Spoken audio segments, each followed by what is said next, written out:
তিনি ঠিক প্রধানমন্ত্রীর যে চেয়ারটি, সেই চেয়ারটি পরিচালনা করছেন তার প্রিয়জন এবং আপনজনদেরকে নিয়ে। এবং এখন পর্যন্ত যতটুকু আমরা জানতে পেরেছি যে কোনো রকম দেশি এবং বিদেশি কোনো চাপ তার উপরে নেই। তিনি নিজের ইচ্ছায়, নিজের পছন্দে চলছেন। কারা উপদেষ্টা হবেন, কারা সচিব হবেন এবং গুরুত্বপূর্ণ পদ পদবিতে কারা বসবেন, এই পুরো জিনিসটি তিনি স্বাধীনভাবে করতে পারছেন। ফলে তার এই যে সাম্প্রতিক কর্মকাণ্ড, সেই কর্মকাণ্ডের ব্যাপারে আমরা প্রথমত বলতে পারি যে তিনি স্বাধীনভাবে কাজ করছেন। স্বাধীনভাবে কাজ করার মতো তার তাগত রয়েছে, শক্তি রয়েছে এবং আগামী দিনগুলোতে যদি তার এই কর্মের ফলে দেশের উন্নয়ন ঘটে, সংস্কার হয়, ব্যাপক পরিবর্তন হয়, বহির্বিশ্বে আমাদের মান মর্যাদা বৃদ্ধি পায়, তাহলে তাকে নিয়ে যে মিথ ছিল মানুষের মনে, তিনি জ্ঞানী, গুণী, বিশ্ববিখ্যাত ব্যক্তি, তিনি সব পারেন এবং তাকে ওন করা আমাদের জন্য গৌরবের বিষয়। এরকম প্রচার এবং প্রোপাগান্ডা আমরা যারা চালিয়েছিলাম, আমাদের খুশির সীমা পরিসীমা থাকবে না। কিন্তু তিনি যদি ব্যর্থ হন, তাহলে এই যে জেন জেড, জেনারেশন জে বা জেনারেশন জেড, যে তারুণ্য এই বিপ্লবটি ঘটালো এবং সেই তারুণ্যের যে অভ্যুত্থানের সঙ্গে আমজনতা, সাধারণ জনতা তারা যোগদান করলেন এবং তার ফলে ডক্টর মোহাম্মদ ইউনূস এবং তার সঙ্গী সাথীরা যে ক্ষমতায় বসলেন, কোনো কারণে যদি ডক্টর ইউনূস ফেল করেন, পরাজিত হন, ব্যর্থ হন, আল্লাহ না করুক, প্রথমে নাউজুবিল্লাহ বলে নিচ্ছি, যদি এমন পরিস্থিতি হয় তাকেও শেখ হাসিনার মতো চলে যেতে হয়, পালিয়ে যেতে হয়, কিংবা এমন যদি হয় তিনি হঠাৎ করে আমেরিকা চলে গেলেন আর এলেন না, কিংবা ইতিপূর্বে তিনি যখন রাজনৈতিক দল করেছিলেন, এটাতে রেকর্ড রয়েছে, তার সঙ্গে অনেকে যোগদান করেছিলেন এবং তার উপর নির্ভর করেছিলেন, কিন্তু শেষ মুহূর্তে এসে তিনি একেবারে 180 ডিগ্রি অ্যাঙ্গেলে গিয়ে বললেন, আমি রাজনীতি বুঝি না, রাজনীতি করব না, এটা ভুল হয়েছে। এবং তিনি একেবারে এয়ারপোর্টে এসে সেই কানে ধরে তিনি জাতির কাছে মাপ চাইলেন। তো এই ঘটনা যখন ঘটেছিল, সে আজ থেকে 15 বছর আগে, তারও আগে, 16 বছর আগে, তখন তার তারুণ্য ছিল, বয়স ছিল, তাগত ছিল। এখন তিনি বয়সের ভারে নুজু, কাজেই আগের মতো তার তারুণ্য নেই, শারীরিক শক্তি নেই, মনোবল নেই, কিন্তু মেধা যোগ্যতা হয়তো আগের চেয়ে বেশি আছে, অভিজ্ঞতা আগের চেয়ে বেশি আছে। তো এই কারণে তার সফলতার কোনো বিকল্প নেই আমাদের জন্য। কারণ হলো, যদি তিনি ব্যর্থ হন, তাহলে এই যে তরুণ যারা জেনারেশন, লাখ লাখ তরুণ, যাদের ঘাম, যাদের অশ্রু, চোখের জল, যাদের রক্ত একাকার হয়ে গেছে বাংলার জমিনে, এবং এই রক্তের উপর দাঁড়িয়ে আজকের এই গণঅভ্যুত্থান কাজ করছে, যদি কোনো তৃতীয় শক্তি আসে, যদি কোনো অশুভ শক্তি আসে, তাহলে এই লক্ষ লক্ষ তরুণের ঘর বাড়ি জ্বালিয়ে দেওয়া হবে। আমরা যারা বড় বড় কথা বলছিলাম, আমাদেরকে জীবন্ত কবর দেওয়া হবে। আমরা যারা দেশের মধ্যে আছি, জীবন্ত কবর। এখানে যাদেরকে এখন আইন আদালতে তোলা হচ্ছে, গ্রেপ্তার করা হচ্ছে, এটা তারা অনেক সৌভাগ্যবান। কিন্তু আগামীতে যদি আমরা পরাজিত হই, আমরা এই সুযোগটা পাবো না। আমাদেরকে একেবারে জীবন্ত ভস্য করা হবে, চিতায় ফেলে আমাদেরকে জ্বালিয়ে দেওয়া হবে, অনেককে একেবারে জীবন্ত পুঁতে ফেলা হবে এবং আমাদের বাড়িঘর এমনভাবে মিশিয়ে দেওয়া হবে, মনে হবে এখানে কোনো বাড়িঘর ছিলই না। কাজেই ডক্টর ইউনূস কোনো একক ব্যক্তি নন, তার ইচ্ছার সঙ্গে আমাদের জীবন জড়িত, তার সফলতার সঙ্গে আমাদের বেঁচে থাকার যে আকাঙ্ক্ষা, সুখ, শান্তি এবং সমৃদ্ধি জড়িত। কাজেই তাকে তেল মারা যাবে না, পুতুপুতু করা যাবে না তাকে নিয়ে। তাকে প্রতি মুহূর্তে সচেতন রাখার জন্য অত্যন্ত বিনয়ের সঙ্গে, যাতে তার মনে কষ্ট না লাগে, এইভাবে কিছু কথা বলতে হবে। আমি শুরু করেছি, অনেকেই শুরু করেছেন, আমি চেষ্টা করছি যেন কোনো অবস্থাতেই এই প্রবীণ মানুষটি, সম্মানিত মানুষটি আমার দ্বারা আঘাতপ্রাপ্ত না হন। কিন্তু আমি অতীতে শেখ হাসিনাকে নিয়ে অনেক নির্দয় সমালোচনা করেছি, সেই 2009 সন থেকেই। আপনারা যারা নিয়মিত আমার টকশো দেখেন, ভিডিও দেখেন, লেখালেখি পড়েন, তারা হয়তো জানেন। তো সেই তুলনায় আমি ডক্টর মোহাম্মদ ইউনূসের ব্যাপারে আমি হৃদয়ের যে অর্ঘ্য, প্রেম, ভালোবাসা, প্রণতি ঠিক সেইগুলোকে রেখে আমার পিতা, আমার কাকা, আমার দাদা, আমার সন্তান, আমার প্রিয়জন, তাদেরকে আমি যেভাবে অত্যন্ত বিনয়ের সঙ্গে যে বিষয়গুলো বলি, সেই কথাগুলি আমি তাকে বলছি। এই যে ক্ষমতা গ্রহণ করার পর থেকে তার মধ্যে যে সমস্যাগুলো দেখা দিচ্ছে, এই সমস্যাগুলো যদি তিনি দূর করতে না পারেন, তার সফলতার কোনো সম্ভাবনা নেই। তিনি বিপুল গৌরবে পরাজিত হবেন। এক এক করে বলছি। তার প্রথম সমস্যা হলো তার মধ্যে সুলতান ফিরোজ শাহ তুগলক সিনড্রোম দেখা দিচ্ছে। 2014 সন থেকে এই সিনড্রোমটি শেখ হাসিনার মধ্যে দেখা দিয়েছিল এবং এটি বাড়তে বাড়তে বাড়তে বাড়তে শেখ হাসিনার পতন পর্যন্ত তাকে পৌঁছে দিয়েছিল। এখন সুলতান ফিরোজ শাহ তুগলকের যে সিনড্রোম, এটা কি? যেহেতু তিনি পণ্ডিত ব্যক্তি, তার আশেপাশে অনেক পণ্ডিত ব্যক্তি রয়েছেন, কাজে এটা বলতে গেলে এই ভিডিওতে অ্যাটলিস্ট 30 থেকে 35 মিনিট সময় লাগবে। আমি শুধুমাত্র ইঙ্গিত দিয়ে দিলাম যে দিল্লিতে সুলতান মোহাম্মদ বিন তুগলকের পর যিনি দিল্লির সিংহাসনে বসেছিলেন নবাবদা এবং দীর্ঘ সময় তিনি ক্ষমতাতে ছিলেন, তার মধ্যে একটা দুর্বলতা ছিল। রাষ্ট্রবিজ্ঞান এবং রাজনীতির ভাষায় এটাকে ফিরোজ শাহ তুগলক সিনড্রোম বলা হয়। এবং ওই সমসাময়িক যে কজন ঐতিহাসিক ছিলেন, ফিরিস্তা, তারপরে মিনহাজুর সিরাজ, তারা সবাই স্পষ্টভাবে এই বিষয়গুলো লিখে গিয়েছেন এবং রাজনীতির অনেক বইতে এই সিনড্রোম সম্পর্কে, এমনকি অপরাধ বিজ্ঞানের বইতেও এই সিনড্রোম সম্পর্কে বিস্তারিত বিবরণ রয়েছে। ডক্টর ইউনুস এবং তার যেহেতু একটা গবেষণা সেল রয়েছে এবং অনেক বিজ্ঞ ব্যক্তি রয়েছেন, এই বিষয়গুলো উপস্থাপন করে তার কাছে যদি দেয়া হয়, তৈরি করে দেওয়া হয় এবং তিনি যদি সিনড্রোম থেকে মুক্ত হন, আশা করি তিনি অনেক ভালো করতে পারবেন। তার 2 নম্বর যে সমস্যা, তিনি মন এবং মানসিকতায় চট্টগ্রামের বাইরে যেতে পারছেন না এবং গ্রামীণ ব্যাংকের বাইরে যেতে পারছেন না। এবং তিনি যেভাবে গ্রামীণ ব্যাংক চালিয়েছেন, তার প্রতিষ্ঠানগুলো চালিয়েছেন এবং চট্টগ্রামের যে অঞ্চল থেকে এসেছেন, এই আঞ্চলিকতা এই অল্প সময়ের মধ্যে তার উপর যেভাবে ভর করেছে, এটি কোনো অবস্থাতেই তার জন্য শুভ পরিণয় বা পরিণতি বয়ে আনবে না। এটা থেকে তাকে বের হতে হবে, তাকে সার্বজনীন হতে হবে। কেন গ্রামীণ ব্যাংকের নূরজাহান বেগমকে তার লাগবে? এগুলো নিয়ে কথা হচ্ছে। কেন লামিয়াকে তার লাগবে? একেবারে সিনিয়র সচিব পদে লামিয়াকে প্রমোশন দিয়ে তার পাশে বসাতে হবে কেন? সিভিল সার্ভিসে, মিলিটারি সার্ভিসে, তারপর অন্যান্য জায়গা থেকে লোক নেই, কেন এই জায়গাগুলোতে লাগবে? এগুলো নিয়ে খুবই নেতিবাচক কথাবার্তা হচ্ছে। উনি বয়স্ক মানুষ, সব কথা তার সামনে কেউ বলতে পারে না, কিন্তু এই জিনিসগুলো ঘটছে, এই জিনিসগুলো ঘটছে এবং বিশেষ করে যেখানে পুরুষের সাথে নারী আছে, নারীর সঙ্গে পুরুষ আছে, বিশেষ করে রাষ্ট্র ক্ষমতা যারা পরিচালনা করেন, তাদেরকে এই ব্যাপারে খুবই খুবই সতর্ক হতে হয়। বাদশাহ হারুন আর রশিদের মতো মানুষ, তিনি যে বিপদে পড়েছিলেন শুধুমাত্র একজন রমণীর কারণে, যুদ্ধ হয়ে গিয়েছিল, এই জিনিসগুলো জানতে হবে। একজন রমণীর কারণে সম্রাট জাহাঙ্গীর সম্রাট আকবরের মধ্যে, পিতা পুত্রের মধ্যে যুদ্ধ হয়ে গিয়েছিল।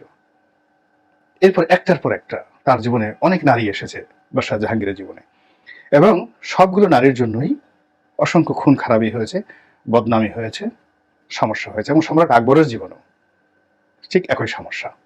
এখন রাষ্ট্র চালাবেন, ভালো কথা, সব মিলিয়ে আপনি আপনার মতো করে নর্মাল ওয়েতে রাষ্ট্রের একটা যে প্রোটোকল আছে, সেই প্রোটোকলের মধ্যে আপনি অনেক কিছু করতে পারেন। এটা দয়া করে তিনি যদি দেখেন যে গ্রামীণ ব্যাংকের মতো করে, গ্রামীণ ফোনের মতো করে, কোনো প্রাইভেট বা কর্পোরেট হাউসের মতো করে আসলে পাবলিক অফিসগুলো কখনোই চলে না। আর যিনি নেতা হবেন, 18 কোটি মানুষের নেতা হবেন, তিনি চট্টগ্রামের জোবরা গ্রামের বাসিন্দা হিসেবে তার মন মস্তিষ্ক সেই দিকে মোতবাজ্য করে রাখলে এই জিনিসটি হবে না। তারপরে যে বিষয়টি, সেটা হলো তার মধ্যে এখনো পর্যন্ত প্রো পিউপিল, সাধারণ আম জনতার সঙ্গে তার যে ইন্টারাকশন, এটা স্বাভাবিক নয়। যেমন তিনি খুব আবেগের বশবর্তী হয়ে শহীদ সাইদের বাড়িতে গেছেন, সেখানে যে কথাগুলো বলেছেন, সেখানে কান্না করার চেষ্টা করেছেন। তার পিছনে দাঁড়িয়ে জনৈক ছাত্র নেতা বা সমন্বয়ক, তিনি চোখ পিটপিট করে বারবার চোখের পানি বের করার চেষ্টা করেছেন। এই দৃশ্যগুলো আসছে। আমি মনে করি যে এই কাজগুলো তার আর করা উচিত হয় না। এর কারণ প্রো পিউপিল, জনগণের জন্য যদি আপনাকে কাজ করতে হয়, তাহলে জনগণের সঙ্গে ইন্টারাকশন থাকতে হবে, তাদের সুখ দুঃখের ভাগিদার হতে হবে, তিনি সেটা কখনো করেননি। ফলে জনগণের জন্য অশ্রু ফেলতে একটা সংবেদনশীল হৃদয় দরকার, যেটা বঙ্গবন্ধুর ছিল। আর যদি আপনি অভিনয় করতে চান তাহলে শেখ হাসিনার মতো পাক্কা অভিনেত্রী না হলে অভিনয় না করাও ভালো। কিন্তু শেষ পর্যন্ত শেখ হাসিনাও কিন্তু সব অভিনয় করতে পারেননি। তিনি লাস্টে মেট্রো রেলে গিয়ে বা অন্যান্য জায়গাতে গিয়ে যে অভিনয় করার চেষ্টা করেছেন, এটি ধরা খেয়েছেন। এটা গেল ৩। ৪ নম্বর হলো তার যে পররাষ্ট্র নীতি, সেই পররাষ্ট্র নীতির ক্ষেত্রে এখনো পর্যন্ত মারাত্মক দুর্বলতা আমি লক্ষ্য করছি। তিনি যাকে পররাষ্ট্র উপদেষ্টা হিসেবে মনোনয়ন দিয়েছেন, মিস্টার তৌহিদ, ইটস ওকে, কিন্তু he is not a leader. পররাষ্ট্র মন্ত্রণালয়ে অনেক যোগ্যতম ব্যক্তি আছেন যারা জ্ঞানে গুণে নেতৃত্বে তৌহিদ সাহেবের চাইতে অনেক অনেক প্রগতিশীল। তার ভিতর দেশপ্রেম কতটুকু আছে আমার কাছে মনে হচ্ছে না। এর কারণ হলো দেশের এই মুহূর্তে তিনি আমেরিকাতে গিয়েছেন, সিয়াটলে গিয়েছেন। কেন গিয়েছেন? তার কন্যার সন্তান হবে। তো তার কন্যার সন্তান হবে, এই জন্য তিনি সেখানে গিয়েছেন। এই রাষ্ট্রের এই গুরুত্বপূর্ণ অবস্থায় পুরো মন্ত্রণালয়কে ফেলে দিয়ে চলে গেছেন। কাজে এরকম একজন লোককে তিনি সঙ্গী হিসেবে নিয়েছেন, যিনি হামিম অর্থাৎ বিপদের বন্ধু নন। যদি তিনি ডক্টর ইউনূসের কাছে বিস্তারিত বলে বিদায় নিয়ে থাকেন, তাহলে ডক্টর ইউনূসের এই মুহূর্তে এই যে পররাষ্ট্র মন্ত্রণালয়ের যে কর্মকাণ্ড, তার দায়িত্ব এবং কর্তব্য এই সম্পর্কে তার কোনো ধারণাই নেই। তার ছুটি দেওয়া ঠিক হয়নি। আর যদি তাকে না বলে উনি ওনার মতো করে গিয়ে থাকেন, তাহলে তার ব্যাপারে ব্যবস্থা নেওয়া খুবই জরুরি। ৪ নম্বর গেল। ৫ নম্বর হলো তার যে অ্যাডমিনিস্ট্রেটিভ পাওয়ার, পুলিশে, সিভিল সার্ভিসে, মিলিটারি সার্ভিসে, কোনো জায়গাতেই এখন পর্যন্ত একটা সিঙ্গেল উদাহরণ আমি দেখতে পাইনি যার মধ্যে লিডারশিপ আছে, প্রত্যুত পণ্যমতিত্ব আছে, নেগোসিয়েশন আছে, ডিপ্লোম্যাসি আছে, পলিটিক্যাল মিশন আছে, ভিশন আছে ইত্যাদি। সব কিছু মনে হচ্ছে স্ক্রিপ্ট অনুযায়ী হচ্ছে। কোথা থেকে কিভাবে কখন কোনটা ঘটছে আমরা টের পাচ্ছি না। এখন এই কাজগুলো তো আলটিমেটলি ডক্টর মোহাম্মদ ইউনূসকে দায়িত্ব নিতে হচ্ছে। চিফ জাস্টিস তিনি রিফাত সাহেবকে চিনতেন, এত জায়গার মধ্যে তিনি এই হঠাৎ করে চিফ জাস্টিস নিয়োগ লাভ করলেন, তারপরে অ্যাটর্নি জেনারেল নিয়োগ লাভ করলেন। তার সঙ্গে এই দুটো রাষ্ট্রের খুবই গুরুত্বপূর্ণ পদ, এবং এই দুটো পদ ডক্টর মোহাম্মদ ইউনূসের জন্য অনেক গুরুত্বপূর্ণ, সর্বনাশের জন্য আর উপকারের জন্য। এই দুজন মানুষ কি করে এলো? পুলিশের IG, Dhaka metropolitan police commissioner, র্যাবের ডিজি, এই 3টি পদ কি করে এলো? তিনি কি আইজিকে চেনেন? তিনি কি মেট্রোপলিটন পুলিশ কমিশনারকে চেনেন? বা র্যাবের যিনি ডিজিকে করা হয়েছে তাদেরকে চেনেন? যদি জেনে থাকেন তাহলে এদের সকল দায় দায়িত্ব নিতে হবে। পুলিশ কেন গত 15 দিন পর্যন্ত অ্যাক্টিভ হতে পারছে না? কেন এই আইজি ওই তার আরামকে দাঁড়ায় বসে হেডকোয়ার্টারে সারাক্ষণ বসে থাকছেন? তার তো হেডকোয়ার্টারে একটা মিনিট থাকা উচিত না? প্রতিদিন তার অন্তত 10টা করে থানা ভিজিট করা উচিত প্রতিদিন, এবং থানার যারা কর্মকর্তা কর্মচারী রয়েছেন, কনস্টেবল রয়েছেন, তাদের সঙ্গে তার একসাথে বসে তার সিভিল ড্রেসে যাওয়া উচিত। ওই সমস্ত মাথায় ক্যাপ পরে হাতে লাঠি দিয়ে বড় একটা গাড়ি নিয়ে পো পো পো পো করে এটা ঘোরার কোনো দরকার নাই। তাকে তার যে কনস্টেবলরা ট্রমার মধ্যে আছে, ইন্সপেক্টর, সাব ইন্সপেক্টর ট্রমার মধ্যে আছে, এই ট্রমা থেকে বের করার জন্য তাকে শুধুমাত্র পাখির মতো আগামী 1-2 মাস 3 মাস তাকে ঘুরতে হবে পুলিশের কর্মকর্তাদের। সেই কাজ না করে সেখানে একবার র্যাঙ্ক পড়াচ্ছেন, একবার ব্যাচ পড়াচ্ছেন। এবং আপনারা গিয়ে দেখেন যে পুলিশ হেডকোয়ার্টারে আইজির যে রুম, এইরকম বালাখানা আর কোনো কর্মকর্তার নাই। বেনজি সাহেব এটা করে গেছেন। সাথে আবার একটা বেডরুমও আছে, বিশাল একটা বেডরুমও আছে। আপনি খাবেন, দাবেন, ঘুমাবেন, সব রকম অফিসের ব্যবস্থা রয়েছে। এখন এই কাজ করলে তো আসলে ডক্টর ইউনূস চলতে পারবেন না। তার পুলিশ লাগবে, থানা লাগবে। থানাগুলোতে লোকজন ভিড় করছে, ছাত্ররা ভিড় করছে, সমন্বয়করা ভিড় করছে, তাদের সাথে পরামর্শ করে যেভাবে যাচ্ছে পাইকারি হারে মামলা হচ্ছে। এই আবার যাদেরকে ধরা হচ্ছে, কার কোথায় কিভাবে কারকে কয়টা ডিম মারা হবে, কি হবে, কোনো কিছুর মধ্যে পুলিশের সেই নিয়ন্ত্রণটা নেই। এই দায়িত্ব তো ডক্টর মোহাম্মদ ইউনূসকে নিতেই হবে। এবং তিনি যদি সেই কমান্ডটা না আনতে পারেন পুলিশ বাহিনীতে, তাহলে শুধু অসহায় বোধ করলে হবে না। এটি গেল 6 নম্বর। 7 নম্বরে তিনি যে ভাষণটি দিয়েছেন, সেই ভাষণের যে কথাবার্তাগুলো শুনতে ভালো, কিন্তু কোনো দিক নির্দেশনা নেই, অস্পষ্ট। রাজনীতিবিদ যারা হন, নেতৃত্ব যারা দেন, ভেরি পয়েন্টিভ। এই কাজ করব, এই কাজ করব না, এই কাজ আমি এতদিনের মধ্যে করব, এই কাজ আমি করব না, এটা আমার পক্ষে সম্ভব নয়, আমি সব দিতে পারবো না। কিন্তু নেতা যদি বলেন আপনারা আমাকে এনেছেন, আবার যখন বলবেন চলে যাবেন, আরে বাবা, তাহলে আপনি নেতা হবেন কি করে? কথাটা একটু ব্যাখ্যা করেন তো, জিনিসটা কেমন হয়? আপনারা আমাকে এনেছেন, তাহলে আমরা ডেকে ডেকে এনেছি, আসো আসো আসো, ভালো কথা, কে ডেকে এনেছে? আবার বলছেন যে আমাকে বলতে গেলে যদি বলেন যে চলে যাব, চলে যাব, তাহলে আপনার দরকারটা কি? কেন আপনার দরকার? আপনার এই পদ, আপনার এই পেছনে রাষ্ট্র যে অর্থ খরচ করছে, আপনাকে যে বাড়িতে রাখা হয়েছে, কেন বলেন? আপনি আমাদেরকে সেবা করবেন, আমাদেরকে চলে যাবেন কেন? কেন আপনার এই হতাশা? কেন আপনার এই অদূরদর্শিতা? কেন আপনার এই কণ্ঠে অসহায়ত্ব? এই জায়গাগুলো ঝেড়ে ফেলে, ইউ আর এ লিডার, আপনি নেতা, আপনি সেই ইউরোপ আমেরিকার সাজানো কোনো মঞ্চের বক্তা নন। You R a leader.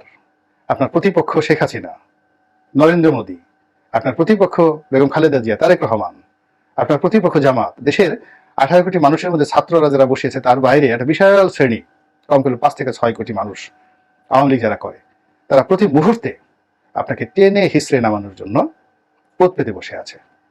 আপনার কণ্ঠে যদি দুর্বলতা থাকে, তারা তো আনন্দে লাফাবে, বগল বাজাতে থাকবে, ক্যাতকুত ক্যাতকুত করে বগল বাজাতে থাকবে।